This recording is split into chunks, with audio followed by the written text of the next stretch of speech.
Jackson, we'll come back to him in a second. I just also want to get to some sound. This was separate from that. There was a pretty contentious moment in exchange with Sarah Sanders involving freedom of the press. Ladies, let's watch.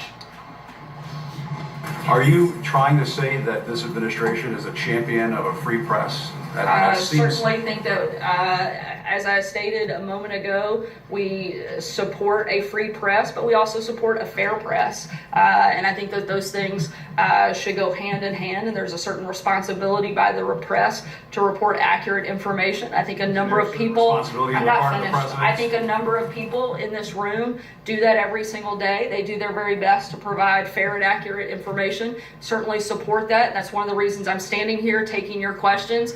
And a lot of times taking your questions in a tone that's completely unnecessary, unneeded, and frankly doesn't help further the conversation or help the American people get any more information in a better way, which is your job and my job, and that's what I'm trying to do. I'm going to move on. David, go ahead. The president's tone Jim, towards I'm the press. finished. Thank you. The president's tone towards the press obviously is not helpful at times, and I think that that's plain to see. I mean, Caitlin, starting with you, and Ryan Liz is joining us here as well. I mean, we know Jim's right. We talked to Jim a second ago about how this does seem personal. Obviously, so many attacks against the press from this president. What did you make of Sarah's remarks? Well, we have seen the tone that this president has taken with reporters. Just yesterday, we saw him in the Oval Office with a world leader when one reporter in jail, ABC's John Carl, posed a question to the president about whether or not he was considering pardoning his longtime attorney, Michael Cohen, if it ever came to that. The president snapped at John Carl and said that it was a stupid question. Of course, it's not a stupid question. It's a question on a lot of people's mind over whether or not the president would consider that. It's a question that the White House has not been able to answer. So I think we see from the president himself how he feels about the press, of course. But we've seen in this administration just how important the media truly is. I mean, look at the president's cabinet and all the scandals that have unfolded. A lot of those have been things that have been years in the making, but a lot of them have become public. You know, the way that they're spending taxpayer money, like they're printing it in their backseat, or these trips they're taking, or living in lobbyist-furnished housing. A lot of those things come to light because of reporters, Brooke. So I think that answers just how important the reporters are to this White House. Ryan Lizza, what'd you think? I mean, look, beating up on the press is obviously nothing new, right? White Houses have been doing it for a long, long time. But you really would like and expect the White House press secretary, when asked about freedom of the press, to be able to say unequivocally, we support, a free press. Instead, Sarah Sanders always says, we support a free press, but and here are the things we would like you to do our way, and we don't like this, this, and this. And that's unusual. I don't remember previous White House press secretaries having trouble just announcing and declaring their steadfast support for the First Amendment without throwing in a but. And I think that's what's really troubling. And she's taking her cues from a president who doesn't seem as committed to a free press as previous presidents do. And we've seen some independent rankings recently about the United States lowered. That's what came up in the briefing. That's what Costa was talking about, and that's really troubling. You have a president who has talked about opening up the libel laws, right? Has called the press the enemy of the American people when he does rallies, points to reporters and targets them, intimidates them essentially, and has the crowd, respond in a really negative way. If you've ever been at any of those rallies, that's the longer that goes on, the worse it gets without any kind of adjustment from the White House. I just wondered too about permanent damage to the press. Yeah, absolutely. And all the scholars about how norms in a democratic society deteriorate, it's not like one big fell swoop. Right. It's over time, little by little. Right.